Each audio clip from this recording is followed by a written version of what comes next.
Assalamualaikum warahmatullahi wabarakatuh. Salam dan bahagia. Bapak Ibu yang saya hormati, khususnya Kepala Sekolah SD Negeri 02 Kesesi yang saya hormati, Bapak Ibu guru dan karyawan SD Negeri 02 Kesesi yang saya hormati. Pertama, marilah kita panjatkan puji syukur kehadirat Allah Subhanahu wa Ta'ala, di mana pada siang hari ini kita dapat berkumpul di ruangan ini dalam keadaan sehat walafiat. Bapak Ibu yang saya hormati, pertama saya ucapkan terima kasih atas kehadirannya dalam rangka mengikuti sosialisasi budaya positif dalam rangka pemenuhan tugas saya mengikuti calon guru penggerak angkatan 8 Kabupaten Pekalongan. Namun sebelum kita mulai, mari kita awali kegiatan ini dengan berdoa bersama. Mari kita awali kegiatan ini dengan doa. Berdoa mulai.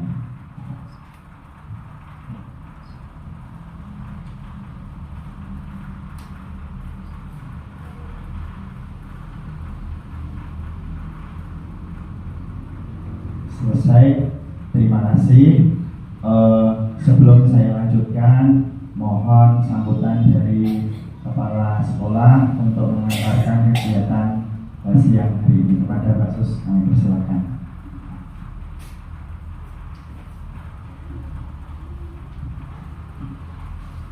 Baik, bismillahirrahmanirrahim. Assalamualaikum warahmatullahi wabarakatuh.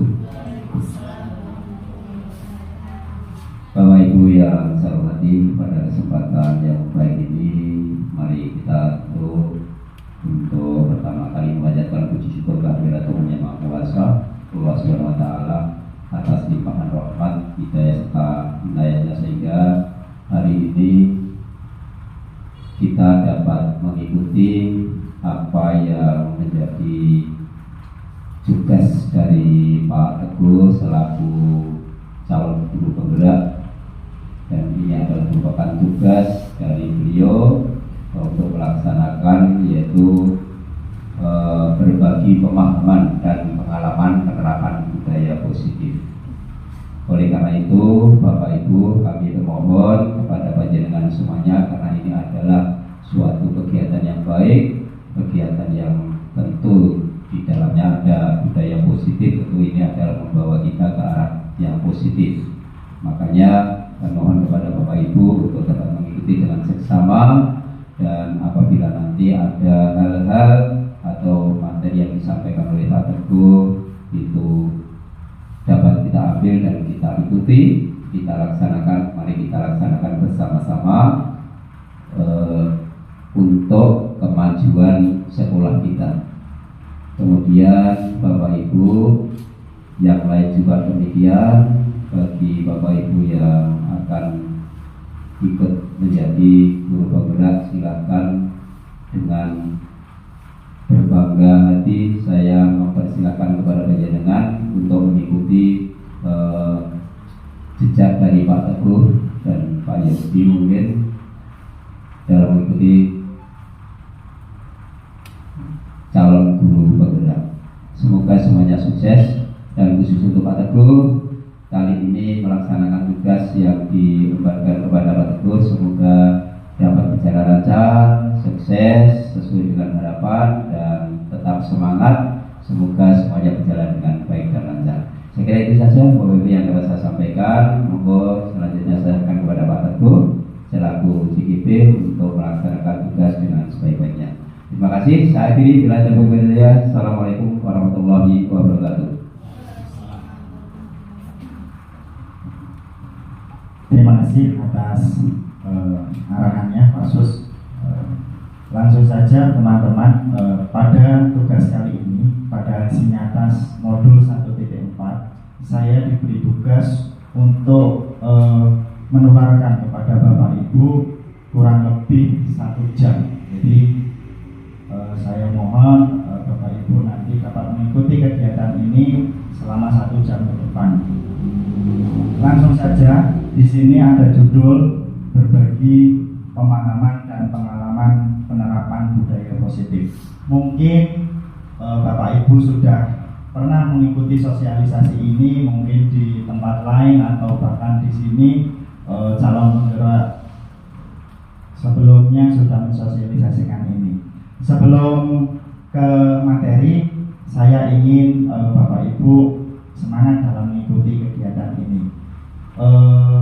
Mari kita awali dengan salam dulu ya. Nanti kalau saya bilang semangat pagi, pagi, pagi, pagi, yes gitu Bapak Ibu ya. Bisa ya? Pagi, pagi, pagi, yes. Walaupun ini sudah siang, tapi semangatnya semangat pagi. Semangat pagi. Pagi, pagi, pagi, yes. Ya, terima kasih. Artinya Bapak Ibu sudah konsentrasi, jiwa dan raganya sudah di sini. Kalau tadi mungkin ada yang raganya di sini, tapi pikirannya masih di mana gitu. Baik, ini yang akan saya sosialisasikan tentang budaya positif. Nah, ini saya ambil gambar Bapak Ibu pada saat pelepasan kelas 6 kemarin. Mari belajar bersama, berkolaborasi, saling mendukung demi mewujudkan disiplin positif untuk sekolah kita tercinta. Apakah kita mencintai sekolah kita Bapak Ibu? Cinta. Baik, kalau cinta itu pasti sepenuhnya diberikan kepada sekolah, termasuk bentuk kolaborasi, kebersamaan, saling mendukung, kepedulian. Itu menunjukkan rasa cinta kita kepada sekolah.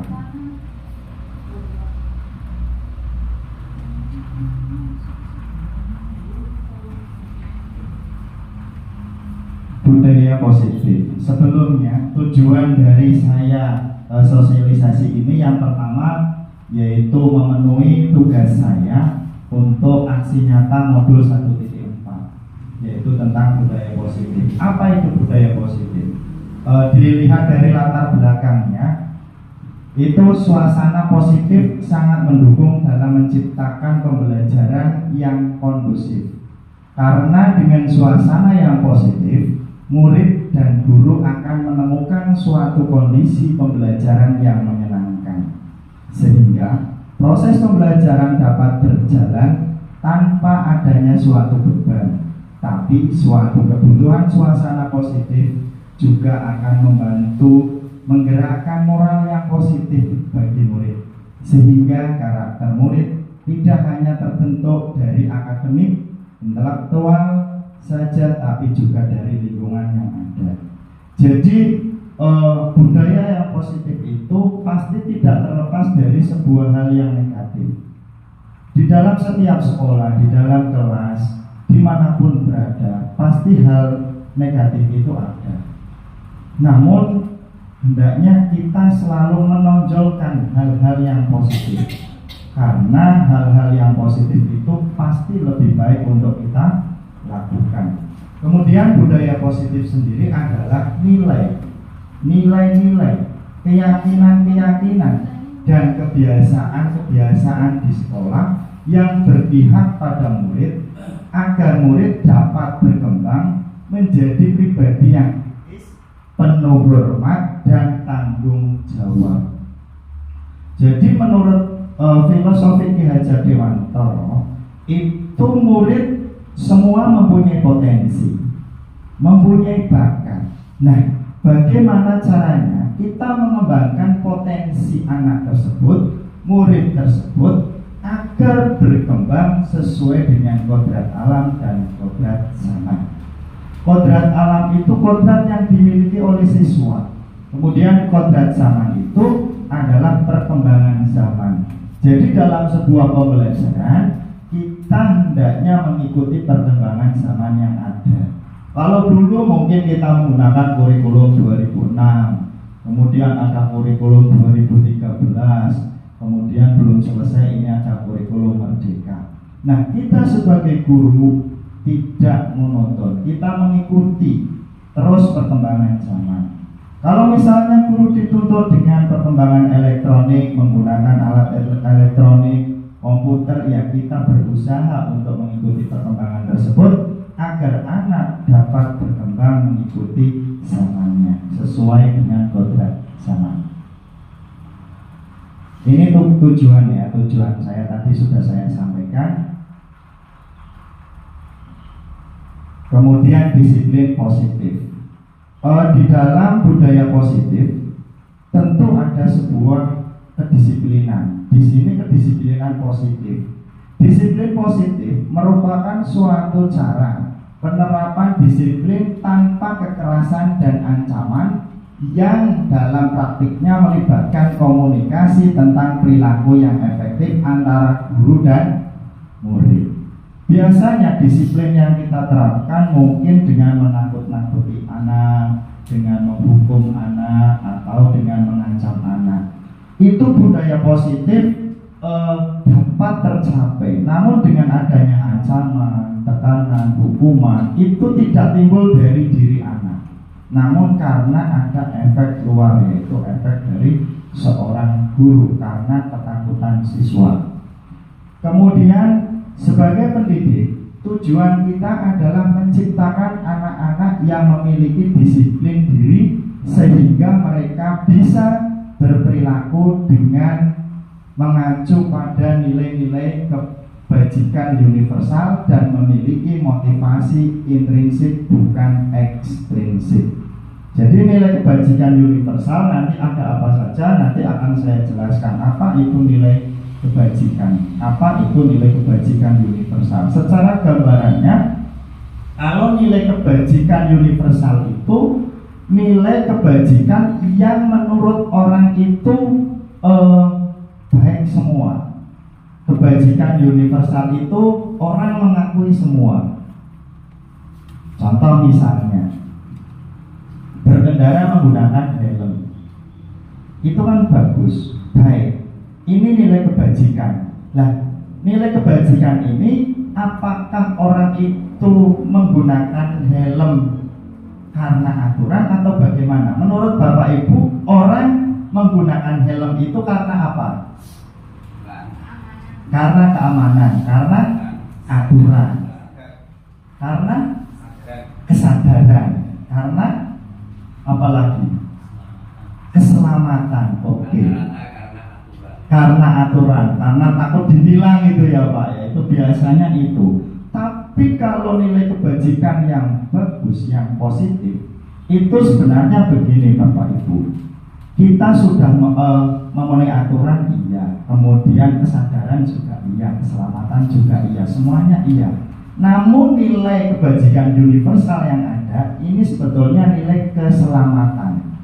Jadi kalau orang sudah menganggap helm itu sebuah penyelamat bagi dirinya, maka dia dengan sadar memakai helm itu dan otomatis memenuhi aturan yang ada.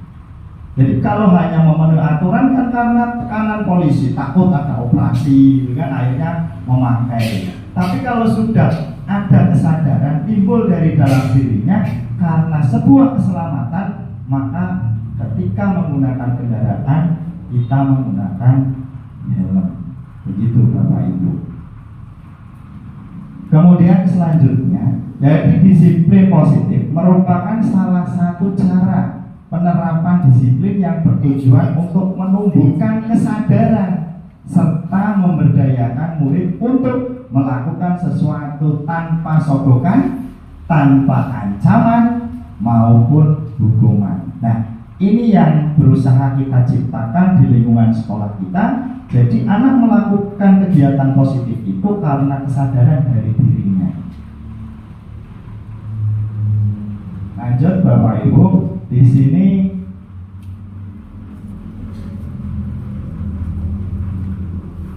nilai kebajikan tadi yang saya singgung.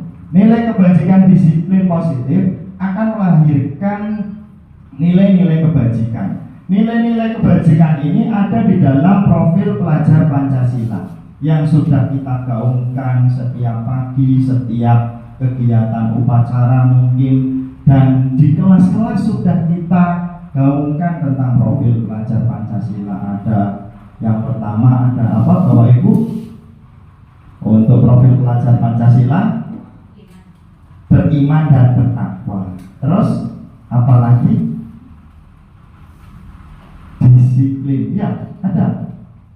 kreatif ya. Kalau dalam nyanyian kan ada tepuknya ya, tepuk yang sudah kita berikan kepada anak-anak kan tepuk P5 itu sama, tepuk P5 prok prok prok terus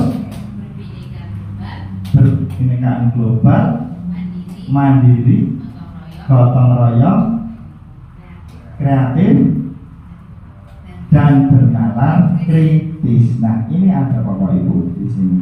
Ada mandiri, bernalar kritis, kreatif, gotong royong, berkebinekaan, beriman, bertakwa kepada Tuhan Yang Maha Esa, dan berakhlak mulia. Kalau di kelas 4A itu yang pertama tepuk P5, prok mandiri, prok kreatif, prok beriman, bertakwa, berakhlak mulia, prok apa? Berkebinekaan global dan bernalar kritis. Itu yang saya sampaikan. Sama intinya dalam lingkaran profil pelajar Pancasila itu intinya itu 6 aspek yang kita tuju. Nilai kebajikan pada profil pelajar Pancasila yang pertama beriman bertakwa kepada Tuhan Yang Maha Esa dan berakhlak mulia, yang kedua berkebinekaan global, ketiga bergotong royong, keempat mandiri, 5 bernalar kritis, dan keenam kreatif. Ini merupakan ciri khusus kurikulum Merdeka.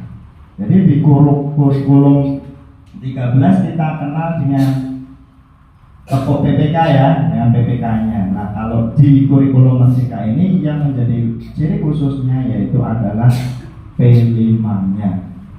Mungkin Bapak Ibu yang baru saja kemarin mengikuti BIMTEK di SD Sidomulyo mungkin baru sekarnya ini untuk profil pelajar Pancasila.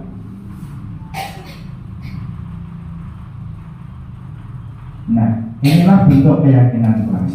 Jadi budaya positif itu menjadi sebuah budaya di dalam suatu kelas yang sudah diyakini oleh setiap murid yang ada di kelas itu.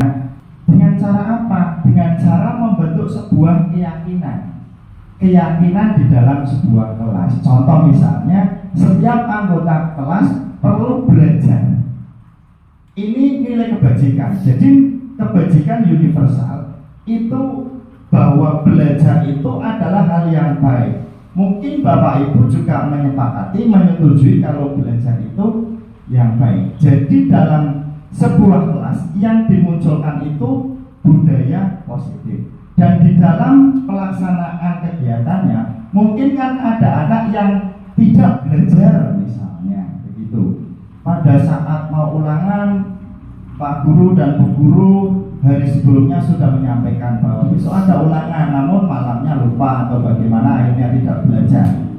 Nah, nilai kebajikan yang dimunculkan adalah perlu belajar. Di situ berarti ada anak yang tidak belajar. Nah, penanganan anak yang melanggar dengan keyakinan kelas nanti kita bahas di belakang. Ada yang namanya segitiga restitusi. Nanti untuk penanganan kasus. Dan kemarin pada demonstrasi kontekstual saya sudah mencoba membuat sebuah kasus, kemudian juga saya pecahkan atau penyelesaian kasusnya. Mungkin nanti bisa saya tampilkan videonya. Kemudian dalam sebuah keyakinan kelas mungkin ada setiap anggota kelas perlu senang. Mungkin itu. Ini salah satu contoh saja. Jadi bagaimana anak yang tidak senangnya karena apa? Mungkin kan terjadi seperti itu. Tapi nilai kebajikan yang dimunculkan itu perlu senang. Jadi yang dimunculkan di dalam sebuah kesepakatan kelas, keyakinan kelas itu yang positif-positif. Walaupun di dalamnya itu ada hal yang negatif, tapi tidak dimunculkan dalam sebuah keyakinan kelas. Kemudian keyakinan kelas, setiap anggota kelas perlu melakukan tugas atau menyelesaikan tugas maksudnya. Begitu. Kemudian ada setiap anggota kelas perlu saling menghargai. Setiap anggota kelas perlu merasa aman. Setiap anggota kelas perlu melakukan kebersihan. Mungkin kan kebersihan juga ya, kebersihan itu adalah nilai universal, kebajikan universal. bisa dimunculkan dalam kesepakatan kelas. Jadi bagaimana anak yang tidak melakukan tiket kebersihan kan kaitannya dengan itu, penanganannya bagaimana. Kemudian anak yang sudah melakukan kebersihan itu bagaimana apresiasi gurunya. Tentunya anak juga mengharapkan sebuah penghargaan atau apresiasi dari gurunya. Kemudian ada nilai hormat, ada bekerja, kemudian diterima dan dimiliki. Hormat di sini kami meyakini bahwa sangat penting untuk menghormati semua orang dan barang milik orang lain. Ini juga nilai kebajikan universal, nilai hormat. Kemudian ada bekerja. Kami meyakini bahwa sangat penting untuk mengerjakan segala pekerjaan atau mengikuti kegiatan yang telah ditugaskan, diterima dan dimiliki. Kami meyakini bahwa sangat penting untuk merasa diterima pada suatu kelompok dan saling peduli satu dengan yang lainnya. Ini merupakan nilai kebajikan yang dirangkum dari merasa aman. Kemudian bekerja, saling melakukan tugas juga bagian bekerja. Itu bisa dijadikan satu nilai dari beberapa keyakinan kelas, bisa dikumpulkan menjadi nilai kebajikan satu, yaitu universalnya. Ini salah satu contoh saja.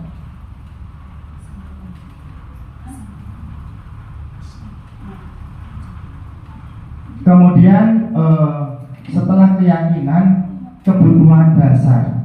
Jadi murid ini semuanya itu mempunyai kebutuhan dasar. Kebutuhan apa saja yang yang didapat dari siswa? Yang pertama itu kebutuhan bertahan hidup, atau bahasa kerennya itu survival ya. Setiap manusia itu butuh untuk bertahan hidup. Jadi untuk memenuhi kebutuhannya itu bagaimana caranya? Kemudian kasih sayang dan rasa diterima atau love and belong.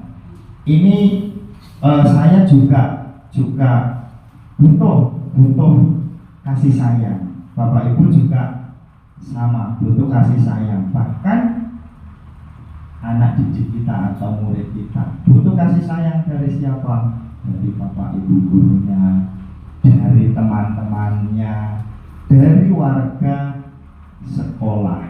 Ini anak butuh kasih sayang. Kemudian ada kebutuhan dasar lain, yaitu penguasaan atau power. Di sini yang dimaksudkan berarti seorang pemimpin. Jadi pemimpin bisa pemimpin sekolah, bisa pemimpin kelas. Jadi anak pun juga bisa jadi penguasa, pemimpin menjadi ketua kelas, pemimpin upacara. Kalau di dalam sekolah, yang memimpin sekolah jelas kepala sekolah. Kemudian kalau di dalam kelas ada guru, berarti pemimpinnya adalah seorang guru. Kemudian anak juga perlu kebebasan sama dengan kita. Kebebasan dalam apa? Dalam berkreasi di dalam kelasnya. Jadi bahasa kerennya itu freedom. Sebetulnya saya takut mengucapkan bahasa yang menggunakan bahasa Inggris, takut salah ya. Karena dulu saya memang untuk pelajaran bahasa Inggris itu agak kurang, memang kurang dulu untuk pelajaran bahasa Inggrisnya. Lain dengan Bu Pri yang backgroundnya atau latar belakangnya bahasa Inggris, maka saya takut di sini untuk mengucapkan dengan bahasa Inggris. Namun di dalam kurikulum 2013 ini ada pelajaran mata bahasa Inggris, tapi tidak wajib diterapkan atau dilaksanakan karena disesuaikan dengan kondisi sekolah itu. Kalau kondisinya mampu, silakan. Tapi kalau kondisinya tidak mampu, kan nanti malah menjadi masalah bagi diri kita sendiri. Wong gurunya saja tidak mahir dalam bahasa Inggris, untuk menyampaikan bahasa Inggris kan barangkali nanti ada sebuah kesalahan. Tapi kalau sudah guru khususnya kan kecil kemungkinan untuk menyampaikan salah. Walaupun sejatinya semua ilmu itu bisa kita pelajari. Semua ilmu bisa kita pelajari asal ada kemauan dari dalam diri kita semua. Kemudian kebutuhan dasar manusia yang lain yaitu kesenangan, fun. Seperti Bu Hana kemarin camping gitu ya. Kemarin ke dia, mohon maaf Pak Sus, kemarin Pak Sus tidak bisa itu juga kesenangan. Nah, kesenangan ini apakah hanya dalam bentuk study tour atau jalan-jalan? Tidak, Bapak Ibu. Yang dimaksud kesenangan untuk murid itu menciptakan suasana yang menyenangkan di dalam kelas. Bagaimana? Tidak ada terjadi bully di dalam kelas.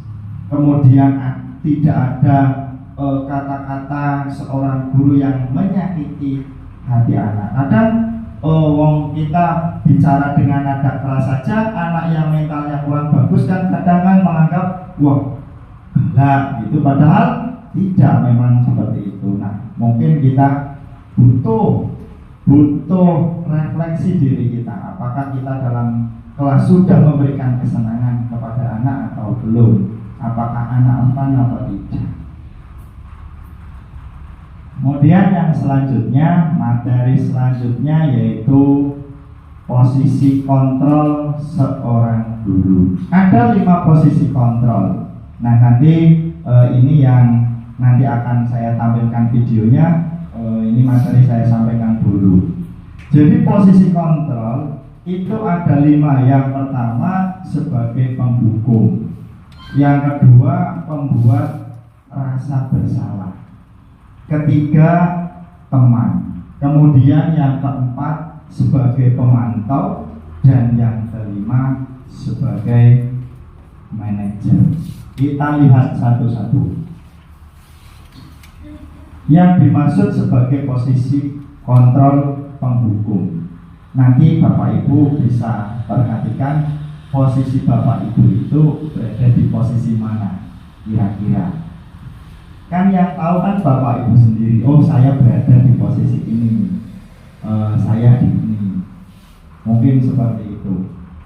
Posisi kontrol, seorang penghukum bisa menggunakan hukuman fisik maupun verbal. Orang-orang yang menjalankan posisi penghukum senantiasa mengatakan bahwa sekolah memerlukan sistem atau alat yang dapat lebih menekan murid-murid lebih dalam lagi. Guru-guru yang menerapkan posisi penghukum akan berkata begini ciri khususnya: patuhi aturan saya atau awas. Begitu. Biasanya begitu. Kalau ada bahasa awas kan mengancam gitu kan, ada bahasa ancaman. Kemudian sebagai penghukum itu seperti ini lagi: kamu selalu saja salah. Kamu selalu saja salah, gitu ya, adanya gitu. Kemudian ada kata lagi: karena kamu tidak mengerjakan tugas, tulis kalimat ini 100 kali. Ini posisi sebagai penghukum.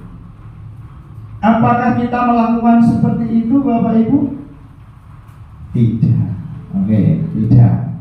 Nah, hasil ketika kita menjadi seorang penghukum, kemungkinan murid marah dan mendendam atau bersifat agresif. Bisa jadi mereka lebih berontak. Oke, mereka mematuhi di depannya, namun ketika di belakangnya mungkin tidak melakukan itu, karena di situ ada rasa marah, ada rasa dendam. Kemudian anak mungkin bersifat agresif, kemungkinan juga akan meniru gurunya, mungkin seperti itu. Kemudian selanjutnya untuk posisi kontrol pembuat merasa bersalah. Yang bagaimana Bapak Ibu? Pada posisi ini biasanya guru akan bersuara lebih lembut. Pembuat rasa bersalah akan menggunakan keheningan, yang membuat orang lain merasa tidak nyaman dengan keheningan itu. Mungkin saya pernah melakukan atau chat kepada Bapak Ibu yang seolah itu hening, tapi itu merasa tidak nyaman bagi penerimanya. Bahasa saya itu mungkin halus, kemudian tidak ada yang menyinggung, tapi itu merasa tidak nyaman bagi pembacanya atau penerima WA. Mungkin saya pernah seperti itu dan Bapak Ibu sendiri yang merasakannya. Kadang saya tidak merasa seperti itu, tapi Bapak Ibu yang membacanya. Begitu. Kemudian bersalah atau rendah diri. Kata-kata yang keluar dengan lemah, lembut akan seperti ini. Coba Pak Teguh ingin Bu siapa yang baca Bu Lina ya, yang ini ya, coba dengan nada lembutnya Bu Lina, coba. Ibu sangat kecewa sekali dengan kamu. Ya, tepuk tangan ya, nadanya lembut Bapak Ibu, tapi di situ ada sesuatu yang anak itu merasa tidak nyaman dengan kata apa Bapak Ibu? Kecewa. Nah itu biasanya anak kalau walaupun itu kemarin belum juara pada lomba MAPSI kemarin ya, tapi kalau ketika kita hebat kamu sudah ikut di ajang ini, tidak juara tidak masalah, tapi pengalaman yang kita dapat bagi kami, kamu adalah seorang yang juara. Beda dengan yang ini. Mungkin sama, dia akan melakukan perkembangan ke arah yang lebih baik, tapi dengan sebuah motivasi, dengan kata yang seperti ini, merasa bersalah, kan sama-sama tidak juara, kemudian ingin memperbaiki, tapi dengan kata yang berbeda. Kemudian saya ingin Pak Mus, nah, Pak Mus. Yang kedua coba disuarakan bagaimana Pak Mus. Berapa kali Bapak harus memberitahu kamu ya? Ya, tepuk tangan untuk Pak Mus. Berapa kali Bapak harus memberitahu kamu ya? Jadi seperti itu. Berarti di situ ada bahasa sindiran Bapak Ibu. Berapa kali? Berarti kan sudah berkali-kali mungkin ya. Jadi anak itu akhirnya merasa bersalah. Oh iya, kemarin Pak Teguh sudah mengatakan seperti itu, ini lagi. Kemudian yang selanjutnya Bu Mai, coba Bu Mai. Saya ingin dengar suara Bu Mai. Gimana coba kalau orang tua kamu tahu kamu berbuat begini? Tepuk tangan untuk Bu Mai. Baik, saya tidak bisa menirukan kata-kata Bu Mai. Lalu sekali lagi tadi yang lembut gitu ya. Lembut memang di situ. Di situ lembut ya Bapak Ibu ya. Lembut. Tapi di sini gimana coba? Gitu ya. Gimana coba? Jadi seolah-olah itu kita sudah mentok dinding, tidak ada jalan lagi. Sudah, gimana coba? Sudah tidak ada jalan keluar lagi. Nah itu menurut bagi anak itu merasa bersalah. Kemudian selanjutnya posisi kita yang ketiga yaitu posisi kontrol teman sebagai teman. Kita lihat, guru pada posisi ini tidak akan menyakiti murid, namun akan tetap berupaya mengontrol murid melalui persuasi. Posisi teman pada guru bisa negatif ataupun positif. Tadi seperti saya katakan bahwa hal negatif itu tidak terlepas dari kita. Mungkin dengan kata-kata saya juga pernah melakukan itu kan berarti dilakukan oleh seorang guru. Kemudian positif di sini berupa hubungan baik yang terjalin antara guru dan murid. Kira-kira bisa tidak Bapak Ibu? Bisa tidak untuk guru sebagai teman bagi muridnya? Bisa tidak? Ya, bisa. Guru di posisi teman menggunakan hubungan baik dan humor untuk mempengaruhi seseorang. Mereka akan berkata, Ayo bantulah. Gimana? Kira-kira dengan nada seperti apa? Bu Pri bisa membantu? Ayo bantulah Ibu Bapak ya. Ayo bantulah. Ayo bantulah itu berarti menganggap sejajar, sama, kedudukannya sama. Ayo bantulah. Demi Bapak ya. Nah, demi Bapaknya ini berarti hormatnya, tingkatan yang lebih atasnya. Tapi kata kuncinya ayo bantulah. Ayo bantulah ini kedudukannya sama. Tolong bantu gitu ya. Kemudian yang kedua, Pak Yogi coba Pak. Jelas nggak Pak tulisannya Pak dari situ Pak? Jelas. Tolong Pak. Ayo ingat tidak bantuan Bapak selama ini. Oke. Di situ pabrik teman-teman atau ayo kita beri lupa tadi belum dikasih aplaus ya. Ayo ingat tidak bantuan Bapak selama ini. Tadi disebutkan ada kata pabriknya ya. Jadi ini sebuah pengingat saja. Kadang kan kebaikan orang itu lebih mudah dilupakan dibandingkan sebuah kejelekan seseorang. Orang itu melakukan 1 kali baik, 2 kali, 3 kali, bahkan 1000 kebaikan yang tertanam. 1 kali saja, 1001-nya melakukan sebuah hal yang negatif, yang 1000 itu biasanya dilupakan. Padahal lebih banyak positifnya dibanding negatifnya. Nah ini kadang yang sering dilupakan dari kita, kebaikan-kebaikan seseorang. Kemudian selanjutnya yang belum, nah ini Bu Fitri coba Bu, yang ketiga dibaca. Ya sudah, kali ini tidak apa-apa, nanti Ibu bantu bereskan. Baik.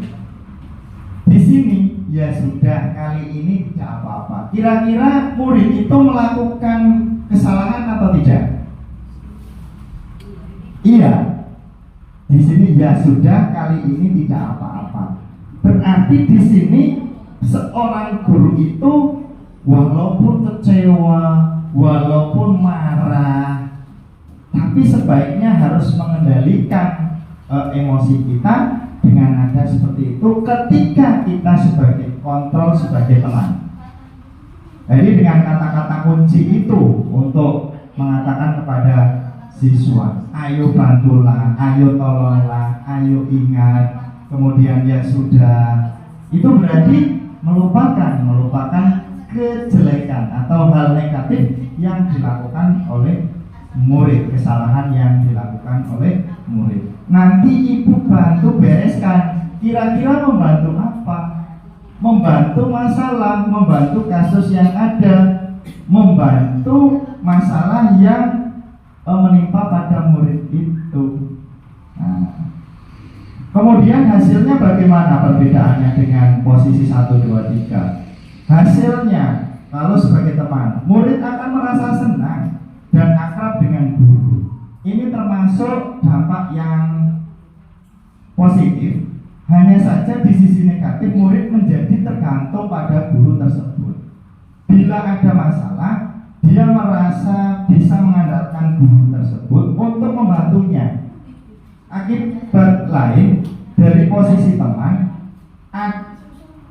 dia hanya, ini contohnya Adi ya, Adi hanya akan berbuat sesuatu bila yang menyuruh adalah guru tersebut, dan belum tentu berlaku yang sama dengan guru atau orang lain. Nah ini kelemahan sebagai teman seperti itu. Mungkin dia akan nurut ketika kelas 4A yang bilang Pak Teguh, mungkin lain ketika yang bilang Putri atau Bu Ratni, atau sebaliknya ketika kelasnya Bu Ratni nurut sama Bu Ratni, ketika dengan saya mungkin agak beda. Nah kita ciptakan supaya anak bagaimana, murid bagaimana, sama di hadapan seorang guru ya sama. Ketika disuruh ya nurut, ketika sama Bu Ratni nurut, ketika sama saya nurut, sama Bu disiplina dan lain sebagainya. Jadi tidak mengandalkan salah satu guru atau menjadi salah satu solusi bagi anak itu. Jadi guru semuanya di sini menjadi solusi bagi anak semua, pemecah masalah anak semua. Kemudian posisi selanjutnya yaitu posisi pemantau. Memantau berarti mengawasi. Pada saat kita mengawasi, kita bertanggung jawab atas perilaku orang-orang yang kita awasi. Posisi pemantau berdasarkan pada peraturan-peraturan dan konsekuensi. Dengan menggunakan sanksi atau konsekuensi, kita dapat memisahkan hubungan pribadi kita dengan murid. Sebagai seseorang yang menjalankan posisi pemantau, pertanyaan yang diajukan seorang pemantau seperti ini. Ada ciri khususnya lagi. Peraturannya apa? Apa yang telah kamu lakukan? Sanksi atau konsekuensinya apa? Ini ada pembeda dengan kata-kata tadi. Kemudian hasil. Murid memahami konsekuensi yang harus dijalankan karena tidak melanggar salah satu peraturan sekolah. Murid dibuat tidak nyaman. Guru tidak menunjukkan suatu emosi yang berlebihan, menjadi marah, atau membuat merasa berbuat salah. Murid tetap dibuat tidak nyaman, yaitu sebagai harus tinggal kelas pada waktu jam istirahat dan mengerjakan tugas. Bagi yang belum mengerjakan tugas, ini juga sesuatu yang tidak nyaman karena yang lain istirahat, dia tidak. Ini kalau kita sebagai posisi pemantau. Ciri khususnya pertanyaannya itu tadi, peraturannya apa? Jadi peraturan yang dimaksud ini adalah keyakinan di atas tadi yang dibuat di dalam sebuah kelas. Jadi melanggar aturan atau tidak. Kemudian sebagai kontrol manager. Posisi terakhir manager adalah posisi di mana guru berbuat sesuatu bersama dengan murid, mempersilahkan murid mempertanggungjawabkan perilakunya, mendukung murid agar dapat menemukan solusi atas permasalahannya sendiri.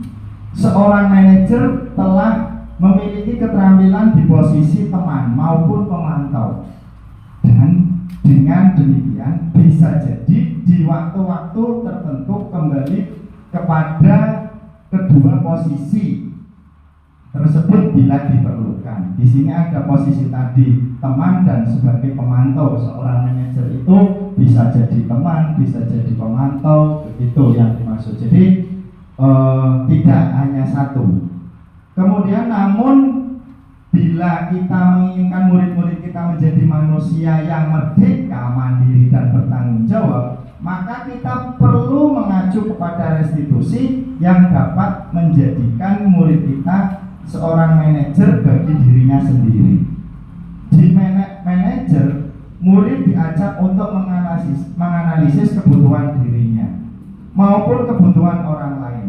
Di sini penekanan bukan pada kemampuan membuat konsekuensi, namun dapat berkolaborasi dengan murid bagaimana memperbaiki kesalahannya. Ada seorang manajer akan berkata seperti ini. Coba saya bantu Mbak Ana untuk kata-katanya. Yang pertama, Apa yang kita yakini?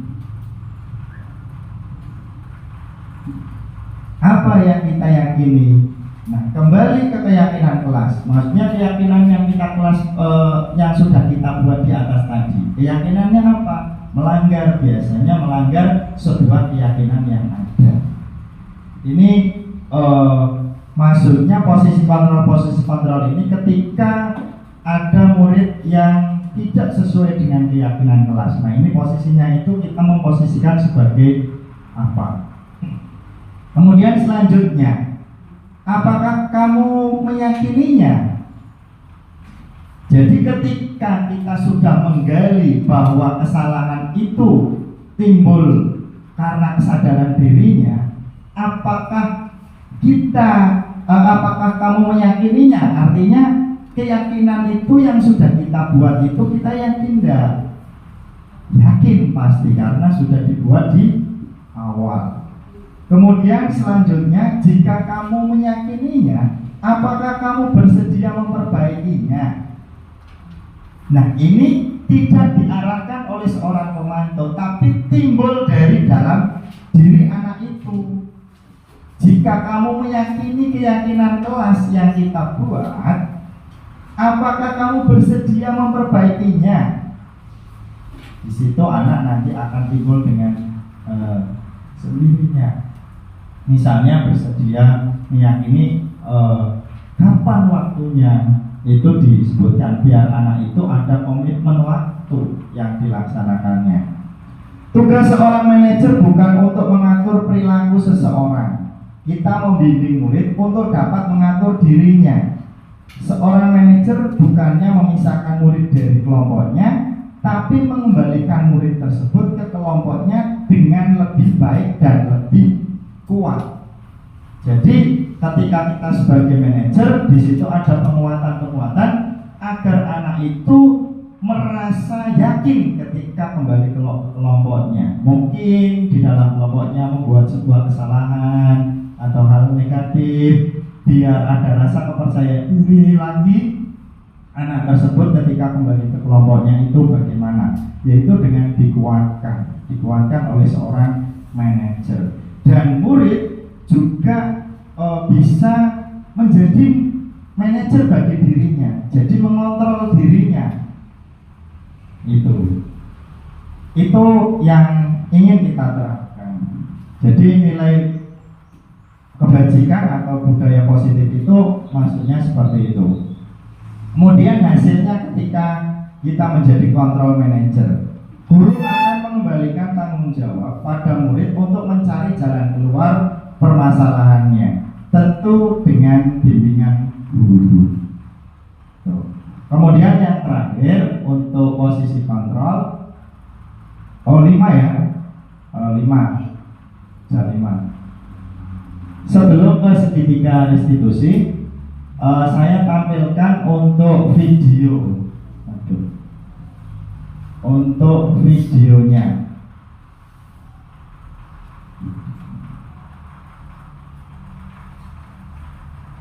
Mungkin video ini sudah pernah Bapak Ibu lihat di PMN mungkin ya.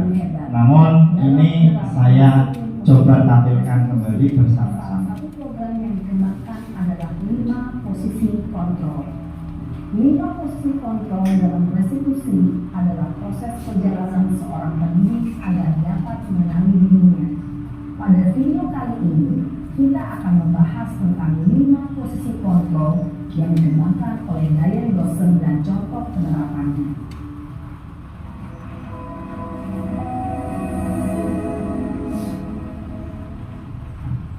Lima posisi kontrol itu adalah 1. Posisi penghukum, 2. Posisi pembuat merasa bersalah. Ini sesuai yang tadi saya jelaskan ya, sama seperti ini. 4. Ada 5 posisi kontrol dan 5 posisi manajer. Untuk lebih memahami kelima posisi tersebut, nanti perhatikan videonya, ada video yang ditampilkan. 20 menit di sekolah dan melihat bagaimana kelima posisi kontrol dalam menghadapi masalah tersebut. Nah, ini ada posisi penghukum. Nah, ini ada anak datang terlambat ke sekolah. Tapi ini untuk kelas tinggi ya, contohnya. Naren, Namanya Naren. sini kamu. Selamat pagi, Bu. Selalu terlambat. Kamu deh, pasti terlambat. Maaf Bu, saya Apa? Apa coba? Alasan kamu apa lagi? Kapan sih kamu tidak terlambat? Malas sekali ya kamu jadi anak. saya Dasar pemalas. Gak kapok-kapok sih kamu. Sudah berapa kali terlambat? Sana, kamu keliling lapangan basket. Nah, ini dihukum.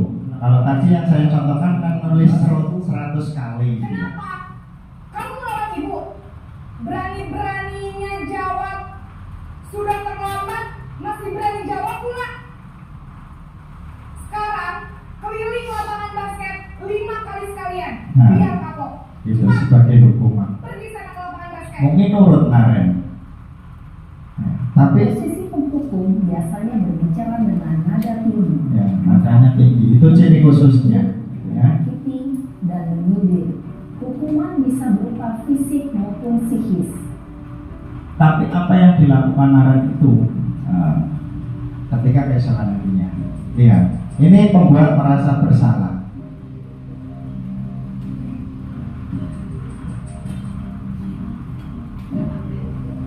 Ya, oke, itu ya. Kaget Narennya dipanggil lagi. Selamat pagi Bu. Naren, kamu kenapa terlambat lagi, Nah, Nak? itu bahasa khususnya atau ciri khususnya. Kamu senang ya bikin ibu susah ya? Kalau kamu terlambat lagi, nanti ibu yang ditegur bapak kepala sekolah, Nak. Disangka ibu tidak bisa membina kamu. Duh, gimana ini? Maaf Bu. Gimana ini? Mentok seolah-olah. Nah, itu akhirnya kan merasa bersalah. Kalau ibu ditegur bapak kepala sekolah. Terus, sekarang ibu harus tulis apa yang di buku absen? Ini kamu sudah sering terlambat loh. Ibu harus apa coba? Maaf Bu. Maaf sekali. Ya sudah, lain kali jangan bikin ibu susah lagi ya, Nak ya. Ibu tidak akan puasa lagi kalau kamu begini terus. Bisa jantungan kalau ibu tegur bapak kepala sekolah. Sekarang cepat kelas. Bisa jantung. Maaf ya Bu. Maaf sekali. Posisi pembuat rasa bersalah berbicara dengan nada tenang, cenderung mundur. Kemudian contoh posisi sebagai teman.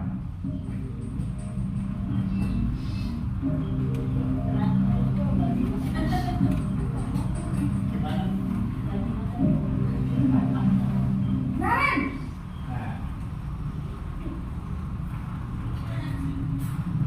Selamat pagi Bu.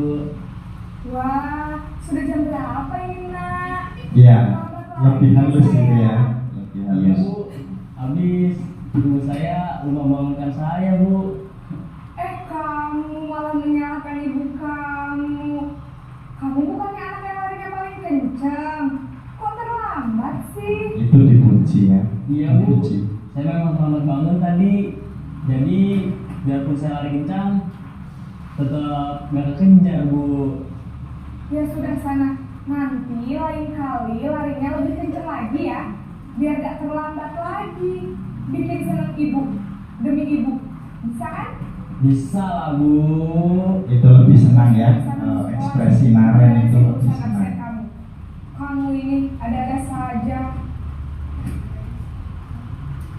Dalam Tanpa posisi hukuman tenang, ya. guru berbicara dengan nada suara ramah, akrab, cenderung bersenda gurau untuk menjaga suasana. Kemudian bagaimana ketika menjadi pemantau atau monitor?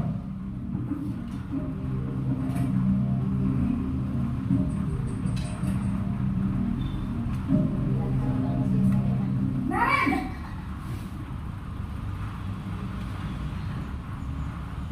Selamat pagi Bu.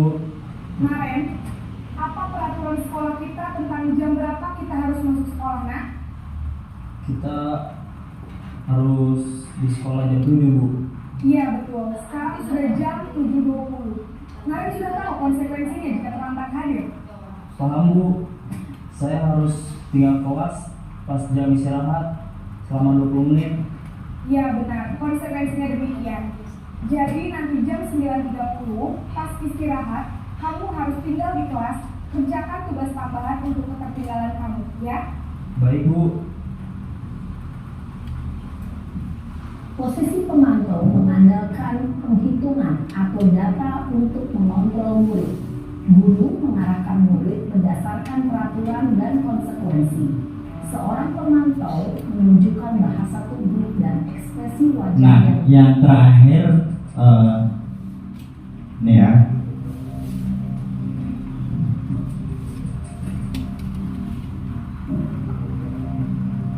Naren,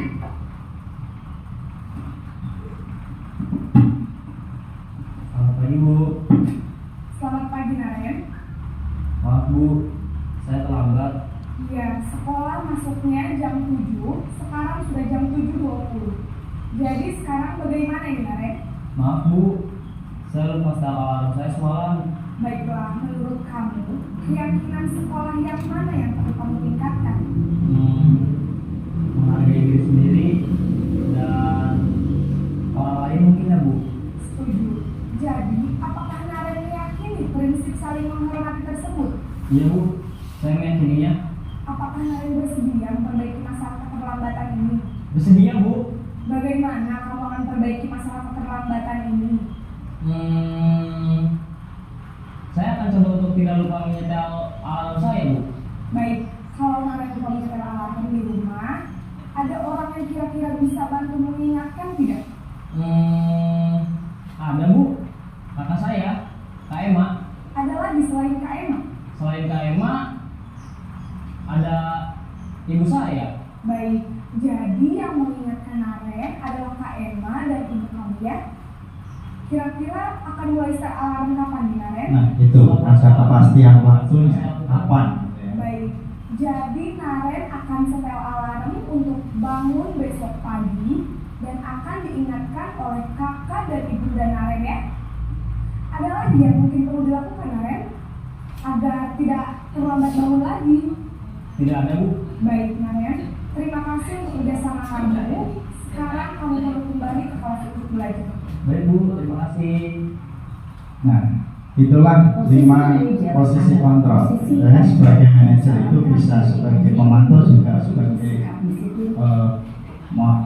manajer ya.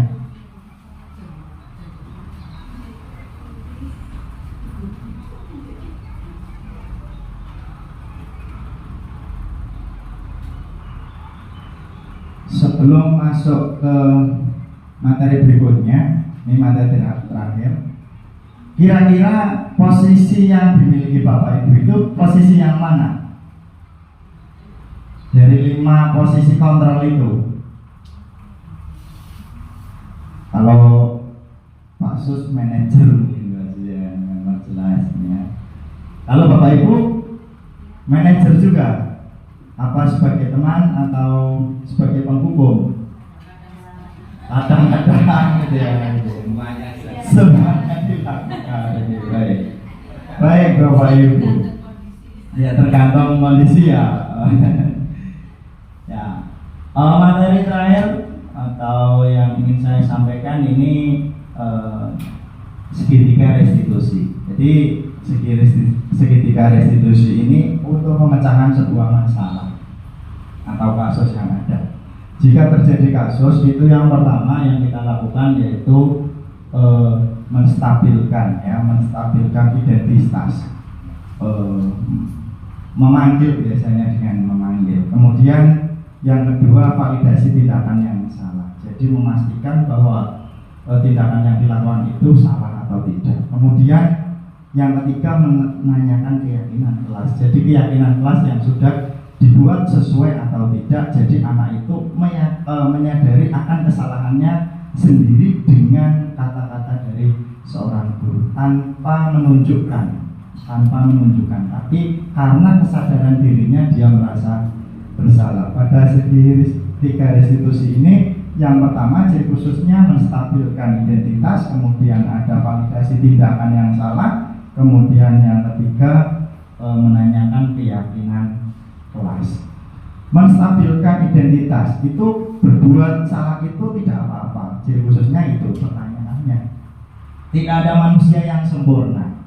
Kemudian saya juga pernah melakukan kesalahan seperti itu. Kemudian kita bisa menyelesaikan ini. Bapak Ibu tidak tertarik mencari siapa yang salah, tapi Bapak Ibu ingin mencari solusi dari permasalahan ini. Kemudian ciri khusus lagi untuk menstabilkan identitas, kamu berhak merasa begitu. Kemudian yang selanjutnya, apakah kamu sedang menjadi teman yang baik buat dirimu sendiri? Itu. Ini pertanyaan-pertanyaan yang muncul untuk menstabilkan identitas. Nah, untuk validasi tindakan yang salah. Ini padahal kamu bisa melakukan yang lebih buruk dari ini ya. Kamu pasti punya alasan mengapa melakukan hal itu. Kamu patut bangga pada dirimu sendiri karena kamu lelah melindungi sesuatu yang penting buatmu. Kamu boleh mempertahankan sikap itu, tapi kamu harus menambahkan sikap yang baru. Kemudian yang selanjutnya menanyakan keyakinan kelas. Yang ketiga, apa yang kita percaya sebagai kelas atau keluarga? Apa nilai-nilai umum yang kita telah sepakati? Apa bayangan kita tentang kelas yang ideal? Kamu mau jadi orang yang seperti apa?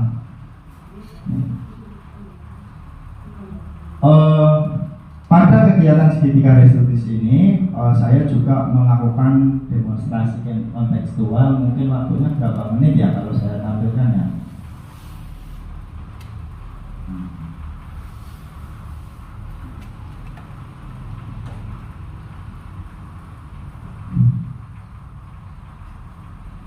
Ini.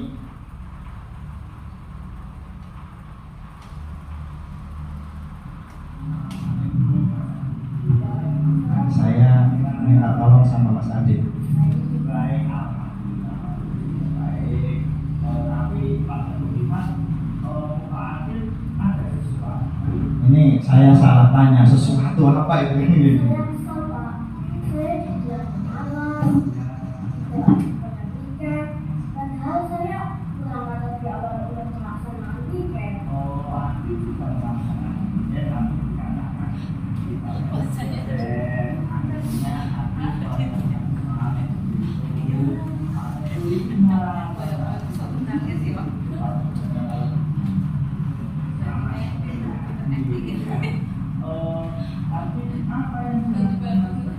Saya minta dapat di teman-teman, Pak. Oh begitu, ya mungkin ya waktu kita sama-sama mendapat perlakuan mungkin kita akan melakukan koordinasi. Tentunya Mas Adi seperti itu pasti punya alasan. Iya, saya membela diri. Oh, membela diri. Masa saya diam sih, Pak? Membela diri itu penting. Membela diri itu perlu kalau Pak pun mungkin akan melakukan sama seperti Mas Adi. Kira-kira Mas Adi melakukan itu senang nggak? Tidak, Pak. Marah-marah itu capek. Gitu ya. Dan sesuai nggak dengan kesepakatan kelas yang kita buat? Tidak, Pak. Tidak ya. Baik. Kalau tidak, kira-kira Mas Adit masih ingat kesepakatan kelas yang sudah kita buat? Masih, Pak. Masih. Apa itu kesepakatan yang sudah kita buat? Kita harus menghormati dan menyayangi sesama teman. Itu baik. Dulu memang sudah kita sepakati ya, kesepakatan kelas itu kita harus saling menghormati, menyayangi sesama teman, tidak boleh saling menyakiti, bahkan membentak pun tidak boleh. Nah, kira-kira ke depan apa yang Mas Adit akan lakukan? Saya akan meminta maaf kepada Bapak dan saya akan menyayangi dan menghormati sesama teman. Baik, Pak Teguh tulis dulu. Kalau Adit akan menyayangi, kemudian akan meminta maaf, gitu ya. Nanti apakah Mas Adit akan melakukan itu atau tidak? Kira-kira Mas Adit itu akan melakukan itu kepada Mas Bapak kapan? Mulai sekarang, Pak.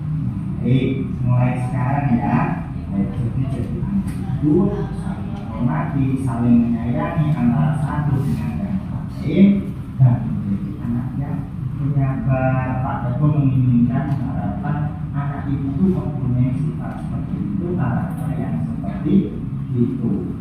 Baik, kalau itu kita sudah selesai, nanti Mas Adit bisa melanjutkan istirahatnya.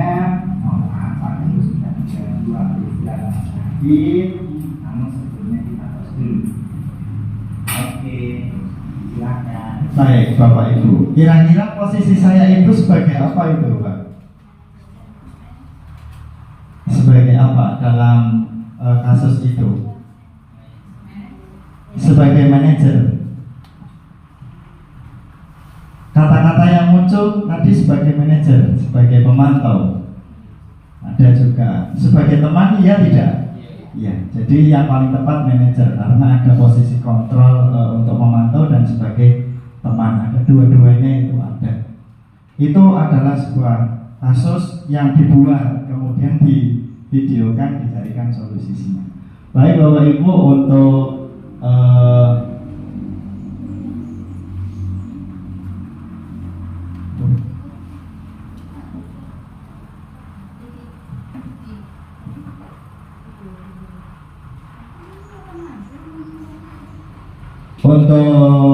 video tadi mengakhiri sosialisasi atau diseminasi pada siang hari ini.